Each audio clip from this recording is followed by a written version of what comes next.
Hey everyone, today I'm going to show you how to delete a story on Facebook Messenger. Without any further ado, let's get started. First, open your Messenger app and direct your attention to the bottom of your screen. You'll see several navigation options there. Go ahead and tap on Stories to access all the stories that have been posted, including your own. Once you're in the Stories section, scroll through until you find the specific story you want to remove. When you locate it, simply tap on your story to open it.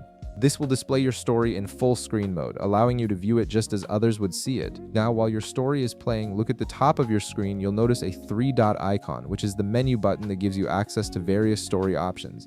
Tap on these three dots to reveal a drop-down menu with different actions you can take with your story. From the menu that appears, you'll see several options related to your story. Look for the delete option and tap on it. This is the key step that initiates the removal process for your story from Messenger. After tapping delete, a confirmation message will pop up on your screen. This is Messenger's way of making sure you really want to remove your story, since this action cannot be undone. The confirmation helps prevent accidental deletions and ensures you're making an intentional choice. To finalize the deletion, simply tap delete again on the confirmation message. Once you do this, your story will be permanently removed from Facebook Messenger and will no longer be visible to anyone who had access to it. And that's it, your story has now been successfully deleted from Facebook Messenger. If this video helped you out, be sure to leave a like, subscribe, and I'll see you in the next one.